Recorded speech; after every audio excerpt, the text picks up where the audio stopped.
Hello everyone, I'm Naveen Agarwal and I want to welcome all of you to my weekly video update.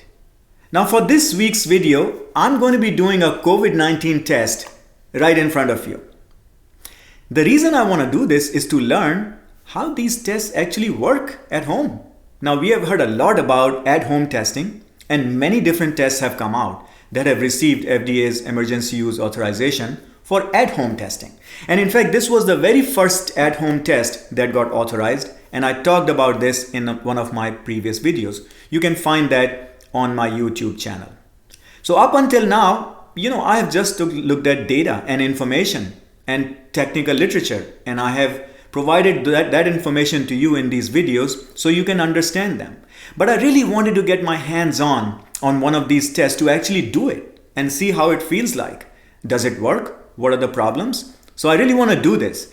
And just in full disclosure, I have no relationship with this company, Lucira. And just like everybody else, I went onto their website and paid out of my own pocket to order a test, and it came home. I had to get no doctor's prescription, and I do not expect this to give me a positive result.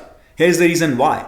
I'm fully vaccinated. I have no symptoms, and the only reason I'm doing this test is just to learn how it works. I'm very curious and maybe help you along the way in case you find yourself in a situation where you have to do a test at home. You see, we are still living in a world with COVID, and I do not believe it's going to go away completely. And we will be required to do maybe testing frequently for public events or for travel. Even today, if you want to enter the United States, you have to have a negative COVID-19 test within 3 days of your travel, submitted to the airline before you will be allowed to travel. Now that policy may change, but it goes on to tell you that there will be many more requirements and policies about testing, and we will be probably required to do all this testing at home quite frequently. So I think it'll be useful to see how it works, and hopefully you will find this video useful in future when you have to do this, right? So let's do this test. First, I want to tell you about the box. This is called the Lucira Check It COVID-19 test. You can do it at home. The results are available in 30 minutes, and it gives you PCR quality results. RT-PCR is the gold standard. This is not rapid antigen test.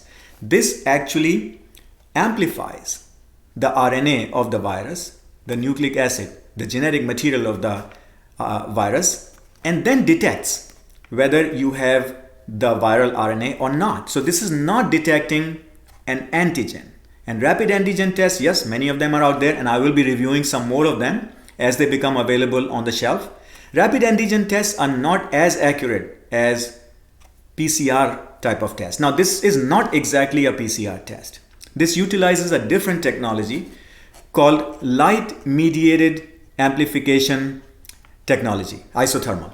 So it's different, and I've talked about that in my video. Gives you pretty good results. The performance, as has been documented in their IFU, is about 95% positive agreement, which is also called sensitivity, and about 98% negative agreement, which is called specificity. Now, how does it translate to real world? If you have no symptoms and it gives you negative result and you are truly negative, the confidence level in that negative result is very high, about 99%.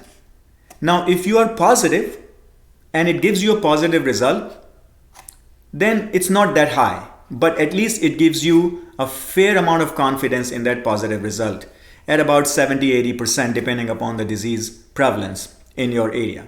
So the accuracy is fairly good and much better than compared to rapid antigen tests. So there you go, a lot of technical information, but that background is, I believe, important for us to understand how this test is different. Okay, so we're going to actually do this test.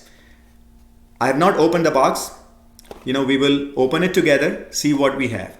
But here are a few things that we will do to start with. First, to prepare, you got to have a tissue box around you. You got to have antibacterial wipes if you can. So we're gonna clean our working surfaces, and I have already washed my hands once, which you should do. So we're gonna wipe our working surface, And let's just, for the sake of it, let's just wipe this box as well. Just to make sure. You don't have to. By the way, this box is important for you to keep because there is information here. It's unique to you. This box is a unique number and you can report your results based on the information at the back of the box. Okay, so we have done that. Now let me just gently wipe my hands as well. Okay. All right, so let's open this box. Let's see what we have. So we have a packet that contains a swab. So we're gonna lay it out right here. Swab. This packet has the test unit. So let's go ahead and open this up.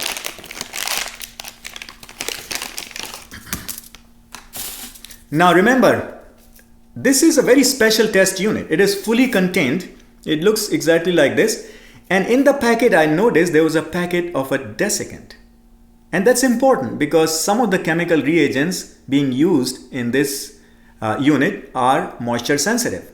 So we don't want them to degrade or lose their activity. That's why a packet of desiccant is co-packaged. So this is a good idea. So we're going to set this unit on a very stable table surface like this. It is best not to move it while the test is running. So make sure your table is stable. Okay, here is a plastic baggie. We will read the instruction for what this is for. And here is another packet. This says a sample vial. Remove seal, leave cap open, place in the unit test. So follow the instructions very carefully and we will do it together. Okay, so we're not going to remove the seal yet. We're just going to take it out of the packet and see what it looks like. Okay, so we're gonna throw this in the garbage bag here, right here, garbage can. So here is the reagent. You see it's a purple looking solution. That's very important. And there's a seal at the top. I'm not gonna remove it right now. So we're just gonna set it here for now. Okay, don't do anything. And then we have two AA batteries. So we will again look at the instructions and see what those AA batteries are for. Okay. So you're going to open this up. Let's just set it aside on our table. See what this is for. Okay. And now the most important piece of information is this. I highly recommend you to read this completely before you start the test. Now, unlike opening up a box of electronics where you can, read the manual as you go along, I would not recommend that. Or a piece of furniture you're trying to assemble from IKEA. You read it along as you go. I would recommend that you read this completely before you start the test because there are several important steps you must keep in mind. So we're going to read it together. So it is not that difficult. There's a lot of pictures here. You can clearly understand this. So the first one is choose a location to do this test where it can sit undisturbed for 30 minutes. I think we have done that. Please read all instructions carefully before you begin. Yes, we're going to do that. Do not insert batteries into the test unit until ready to perform the test. It's very important. So we haven't done, batteries are right here. We haven't installed it. Keep box to use for Lucy reporting. That's the reporting if you have to report the test. Make sure your test kit contains two AA batteries. Yes. Test unit pouch, which is where this came from. Sample vial pouch, which is where this came. Sample vial pouch was this. Swab here and a plastic disposable bag. We want to dispose the swabs after the test is done in a plastic baggie because it may contain, infectious virus. So you don't want to just throw it out. That's why they have given this bag to us. Wash and dry hands. We did that. Set up the test. When ready to begin the test, open test unit pouch 1. Open battery door and insert batteries. Check that ready light is on. So we're going to do that together. So let's set this aside. We haven't opened the seal yet. And here is the battery compartment. We're going to open this, install the batteries. Make sure positive is here. Yes. Okay.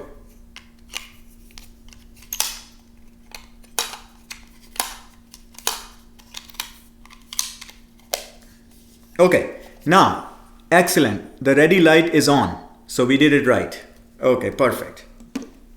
Let's set it back up here. We haven't still opened the seal yet.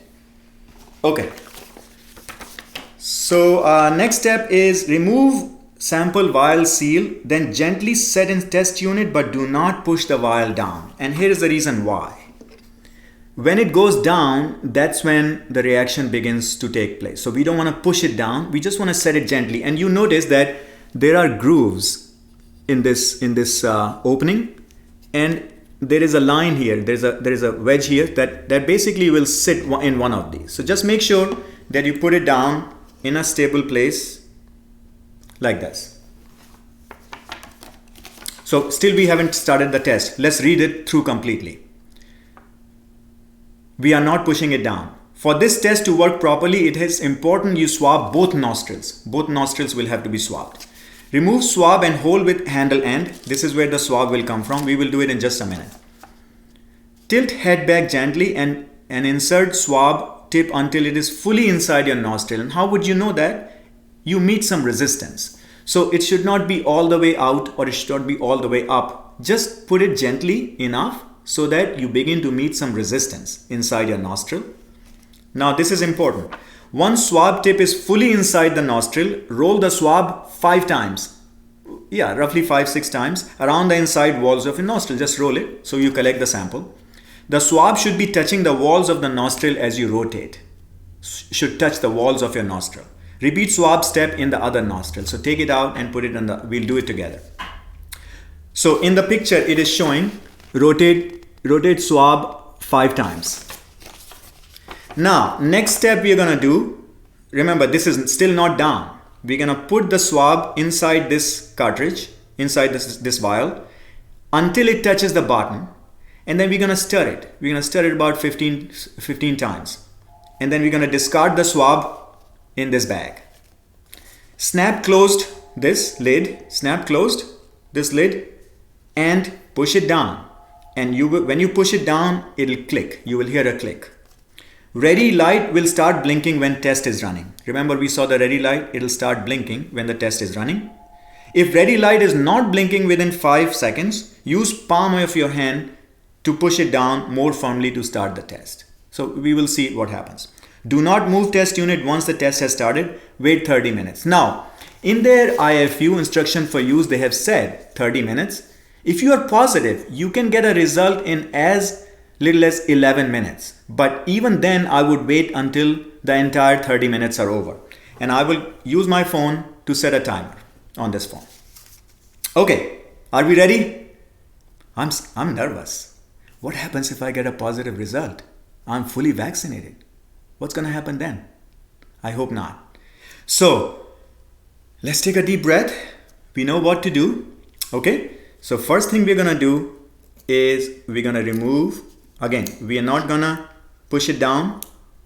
We're going to remove this seal gently without spilling any liquid. We're going to set it back up. It's important to set it back up so that it doesn't fall down or spill over. And we're going to throw this in this plastic disposable bag. Okay, let me put this aside away from this table. I don't want to knock anything out. Now, here is the swab. I am going to take this swab out.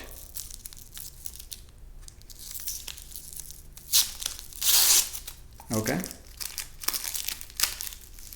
And make sure you don't touch the tip of the swab with your fingers, because that is where the sample is going to be collected and we don't want it to be contaminated by anything, even though we have washed our hands. So we're going to gently pull it out, and the tip of the swab, we're going to keep it away from our hands. Okay, let's take a deep breath. I have a box of tissues ready in case I sneeze or something goes wrong. So that could be a disaster. I hope not. All right, so let's do it. Okay, so I'm gonna remove my glasses a little bit. Lift my head up. Now I've met the resistance in my nostril, touching the wall. 1, 2, 3, 4, 5. You have to do it quick because I was beginning to feel a sneeze come in. Now, I'm going to take it in the other nostril. 1, 2, 3, 4, 5, 6. Good. Now, it kind of seems to have some sample on it. So I'm going to put it in all the way down. Now let's touch the bottom. 1, 2, 3, 4, 5, 6, 7, 8, 9, 10, 11, 12, 13, 14, 15. Let's do 5 more. 1, 2, 3, 4, 5. All right. So we're going to gently take it out. Maybe let go of some of the loose droplets. See how purple it is? So it is the purple liquid. And again, we're going to try to not touch the tip of the swab. I'm going to take this bag. Now put this inside this bag. And let's keep it with us because we may have to discard some more things. All right.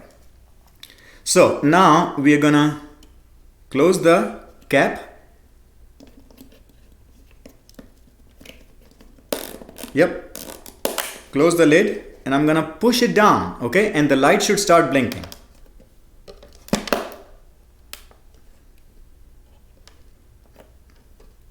Yes, it is beginning to blink.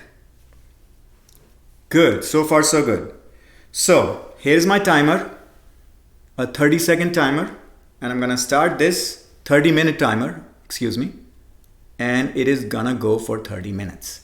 We will be back shortly. Hang in there. Fingers crossed. Hopefully I'm not positive. So we are coming close to our 11-minute mark. When it's 19, that means 90 minutes remaining. 11 minutes have passed. We will see if we begin to see any indication in the positive LED. Hopefully not. So let's wait a few more seconds, see what happens. This is going to be the 11-minute mark.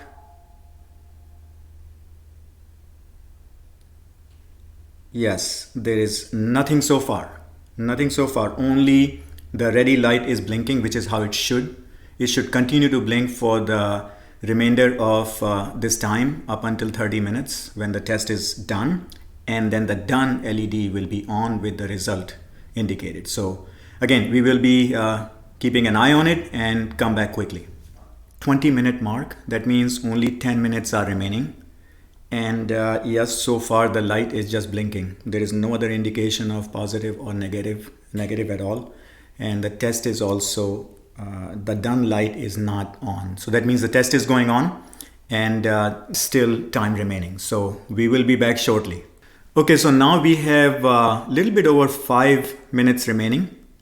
So the light is still blinking. And again, there is no indication of the test being done or any positive or negative result.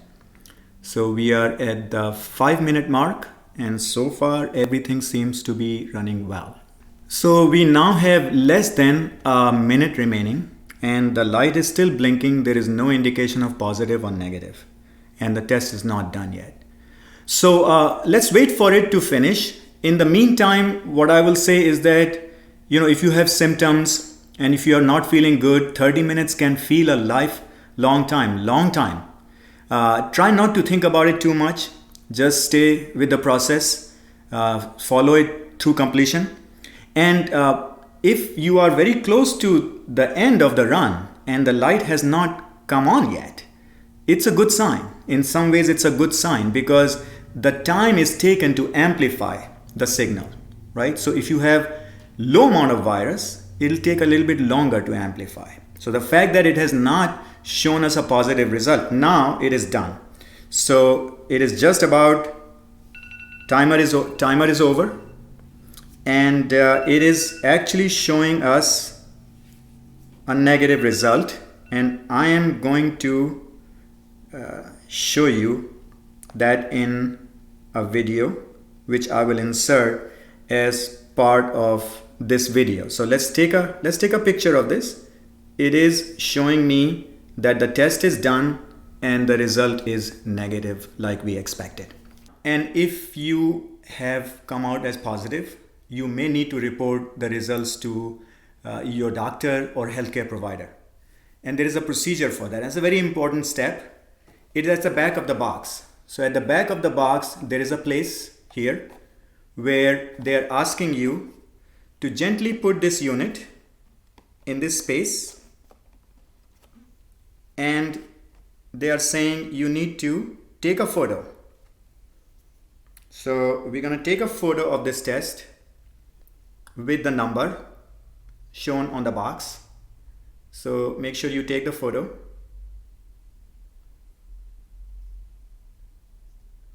And this photo is actually going to show you a barcode. And that's the information you need to send to your doctor and healthcare provider. If you have done this test on their prescription or you are in touch with them, and if there is a positive result, I think definitely you will need to report that somehow. It'll be good for everybody to know the rates of positivity. And in any case, you have to talk to your doctor about your future course of action. If it comes out negative, I don't think it may be as important, but it would not hurt to share that result with the doctor in case you have taken it somehow.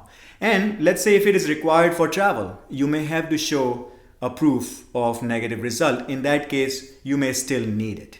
So I think this will be the procedure you will conclude the test, but it's very important for you to safely discard this. And what I would do then is basically don't remove anything. Don't remove this tube or take it apart in any way, and basically put everything into this plastic bag. That is a discard bag. And don't mind if there is any battery still running. It'll run out over time, and you're supposed to throw it anyway. So it'll go in there, and you will just seal the bag, and that'll be the end of it. So I hope this is useful. It seemed very simple to me, easy steps. It did require a little bit of preparation and reading the instructions ahead of time. Now, if you want to do this on your child, like I said before, you are allowed to do it, but you have to, as an adult, have to take the sample and run the test. Let me know if you have any questions. Drop me a comment here or engage with me on LinkedIn, and we can have a discussion over there. I want to thank you for your interest and attention, and I hope all of you are continuing to stay safe in these very difficult circumstances.